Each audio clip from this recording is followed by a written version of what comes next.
Again, dear students, after discussing differentiation, now we are on the topic integration. So integration क्या काम करता है? Integration just छोटे छोटे टुकड़ों को जो है जोड़ करके एक बड़ा टर्म हमें दे देता है. ये बिल्कुल एक अपोजिट प्रोसेस है जैसे कि हम डिफरेंशिएशन में करते थे. डिफरेंशिएशन में बड़े बड़े टर्म्स का छोटे टर्म्स में तोड़ना होता है, एक तरह से मीनिंग, और इंटीग्रेशन में छोटे छोटे टर्म्स को जोड़ करके एक बड़ा टर्म मिल जाने को इंटीग्रेशन कहते हैं. जैसे कि मोस्ट कॉमनली हम बहुत बार यूज करते हैं दैट इज समेशन. तो समेशन की जगह हम मैथमेटिक्स में साइन ऑफ इंटीग्रेशन यूज करते हैं. तो समेशन भी डिफरेंट टर्म्स को जोड़ने का काम करता है. तो ठीक उसी तरह say that is the symbol of integration. और इंटीग्रेशन काम करता है डिफरेंट टर्म्स को, छोटे छोटे टर्म्स को जोड़ने का काम करता है. जैसे कि मैं फॉर एग्जांपल इन आइडेंटिटीज की यहाँ पर बात करूँ, fundamental formulas of integration. So अगर मैं फर्स्ट आइडेंटिटी की बात करूँ यहाँ पर, that is the first identity. So अगर मैं इसे लिखना चाहूँ sign of integration X square into D X, suppose करें एन को मैंने यहाँ पे 2 ले ली, equals to X raise to power N plus one by N plus one, जैसा कि इसका आइडेंटिटी का जवाब लिखा हुआ है. तो सॉल्यूशन जो बन जाता है यहाँ पर एक्स क्यूब बाई 3. तो यहाँ पर आंसर बन जाता है बच्चों. लेकिन यहाँ पर कंडीशन ये है कि जो x raise to power n, यहाँ पर मैं आइडेंटिटी की बात कर रहा हूँ, यहाँ पर n should not be equals to -1. अगर एन -1 के बराबर होगा देन मैं फोर्थ आइडेंटिटी पे यहाँ पर पहुंच जाऊंगा.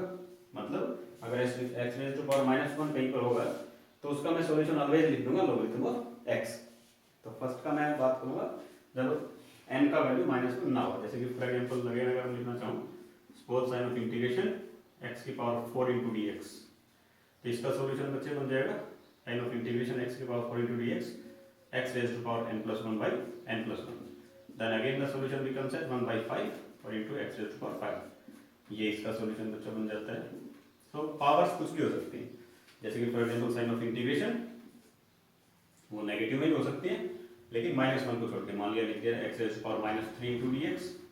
सो इसका सॉल्यूशन फिर से अगेन फर्स्ट आइडेंटिटी से क्या बन जाएगा -1 -3 प्लस 1 यानी कि n plus one by N plus one -3 plus 1. तो इसका सॉल्यूशन बच्चे फिर से बन जाएगा x की पावर -2 और अपॉन -2. तो ये इसका सॉल्यूशन जो है बन जाता है.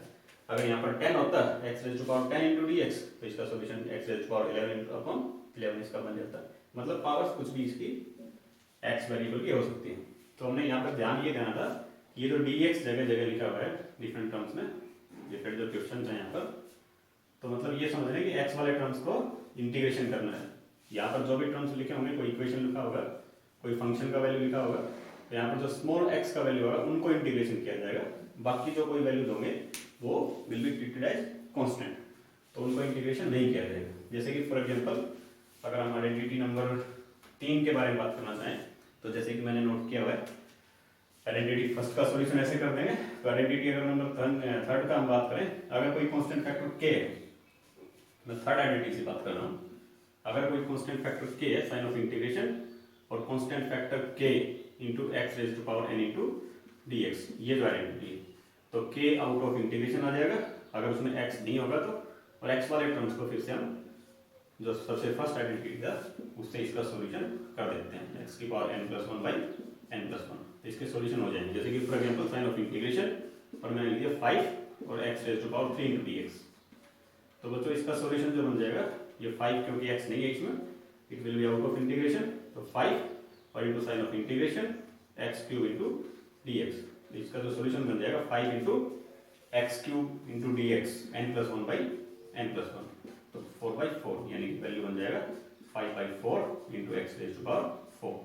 तो ये बच्चों इसका जो है सॉल्यूशन बन जाता है.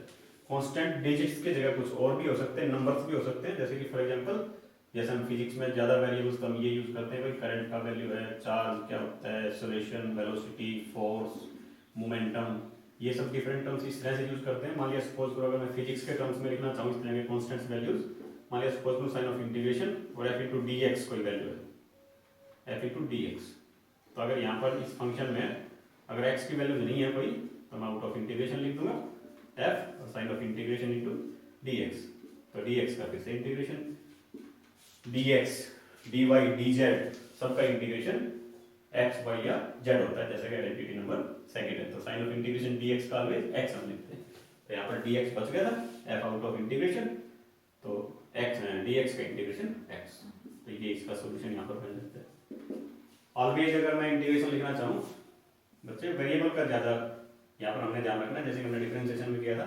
मान लिया सपोज करो dx, तो dx का integration x, sign of integration dy, तो dy का इंटीग्रेशन y बन जाता है। साइन ऑफ इंटीग्रेशन dx मान लिया कैपिटल लिख दिया तो कैपिटल x उसका बन जाता है। मतलब यहाँ पर उनको छोड़ के बाकी वेरिएबल्स नहीं थे, तो हम उसका एज इट इज उस वेरिएबल को आफ्टर इंटीग्रेशन लिख देते हैं। That is about identity number third. मतलब थर्ड आइडेंटिटी अगर कोई कांस्टेंट टर्म है that should be out of integration. जैसे कि फॉर एग्जांपल अगर कोई क्वेश्चन लिखना चाहें, जैसे मैंने लिख दिया सपोज साइन ऑफ इंटीग्रेशन और 5x raise to power -3 into dx, और 5 की जगह मैंने मान लिया सपोज 25 कर दिया, तो ये फिर से कांस्टेंट है 5 25 जो भी है, तो 25 out of integration and sign of integration x की पावर -3 इनटू dx। ये प्लस के भी हो सकते हैं, पावर्स माइनस के भी हो सकते हैं, आइडेंटिटी वही लगाना हमने फर्स्ट बार आइडेंटिटी। सो 25 यहाँ पर कांस्टेंट आ जाएगा और n+1/n+1 -3 + 1/-3 + 1, तो जो बच्चे इसका सॉल्यूशन बन जाएगा दैट इज 25 और ये वैल्यू आ जाएगा x रेज़ टू पावर -2/-2, तो ये बच्चे इसका सॉल्यूशन बन जाता है।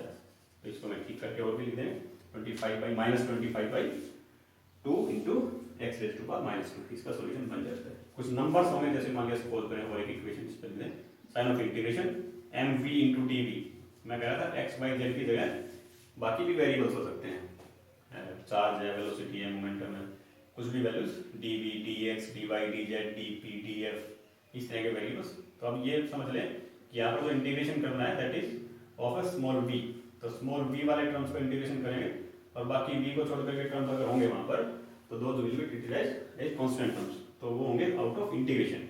इंटीग्रल ऑपरेटर से बाद उसको हम लिख देंगे, जैसे कि यहाँ पर इसका इंटीग्रेशन बन जाएगा m और साइन ऑफ इंटीग्रेशन और v into dv।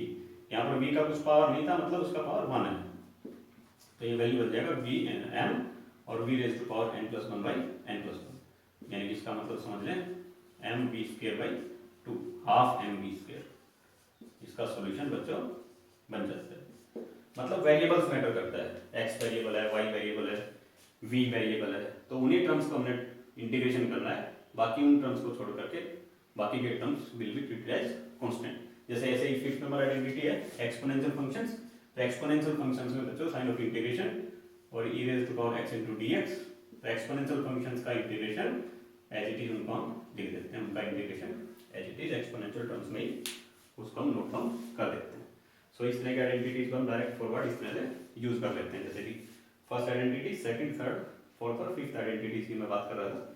x raise to power n+1/n+1 dx dy dz, उसका वेरिएबल उसी का हो जाता है, साइन ऑफ इंटीग्रेशन dy का मतलब y लिख दूंगा मैं, अगर k कोई कांस्टेंट आएंगे आउट ऑफ इंटीग्रेशन हो जाएंगे। सपोज करें अगर मैं वेरिएबल चेंज कर दूं तो क्या उसका बन सकता है फॉर्मूला, अभी तक तो बार बार dx dx dv हमने लिखा था, सपोज करो मैंने क्वेश्चन लिख दिया साइन ऑफ इंटीग्रेशन और मैंने लिख दिया x/2 और इनटू dy मैंने कर दिया, तो अब ये बात समझ लें कि यहाँ पर जो वेरिएबल है जिसको हमने इंटीग्रेशन करना है दैट इज स्मॉल y, तो स्मॉल y वाले टर्म्स इंटीग्रेशन होंगे और बाकी के जो टर्म्स अगर इसमें होंगे those will be constant and will be out of integration. तो x यहाँ पर लिख देंगे और साइन ऑफ इंटीग्रेशन और y² इनटू dy इसका वैल्यू बन जाता है। तो फिर इसका solution fix identity number first से हम कर देंगे। अब बस फर्क इतना है कि यहाँ पर y वेरिएबल होगा x की जगह, तो इसका सॉल्यूशन बन जाएगा बच्चों x और ये n+1/n+1, यानी कि इसका जो सॉल्यूशन बना that is x/3 1/3 times of x/2, इसका सॉल्यूशन बन जाता है। तो यहाँ पर डिफरेंस सिर्फ ये था कि वेरिएबल y बदल गया x की जगह। अगर इसी क्वेश्चन को मैं लिखता सपोज साइन ऑफ इंटीग्रेशन और ये x/y² और इनटू dx अगर हम इसको लिखते हैं, तो अब ये समझ रहे हैं कि x वाले टर्म्स को इंटीग्रेशन करना है और x को छोड़ करके बाकी टर्म्स होंगे those will be treated as constant. तो अब यहाँ पर जो कांस्टेंट टर्म होगा वो y² बन जाएगा और sign of integration x into dx, तो यहाँ पर कोई पावर नहीं था तो मतलब 1 है, 0 नहीं उसका मतलब होता है, तो y² और इसका वैल्यू बन जाएगा n+1/n+1। तो इसका जो सॉल्यूशन बनेगा बच्चों that is x² y² 1/2 x² y², मतलब फंक्शन एक ही था बट वेरिएबल जो हमने इंटीग्रेशन करना था दैट वाज डिफरेंट। अगर dy होता तो मैं x का कांस्टेंट टर्म लिखता, y का इंटीग्रेशन मैंने कर दिया n+1/n+1। अगर dx वेरिएबल है तो x वाले टर्म्स को इंटीग्रेशन करना है, बाकी कांस्टेंट मतलब y स्क्वायर कांस्टेंट, और x की पावर 1 था वहां पर n + 1 by n + 1 2/2 यानी कि 1/2 x स्क्वायर y स्क्वायर। तो इस तरह से हम इन आइडेंटिटीज को यूज कर सकते हैं। These are the 5 identities.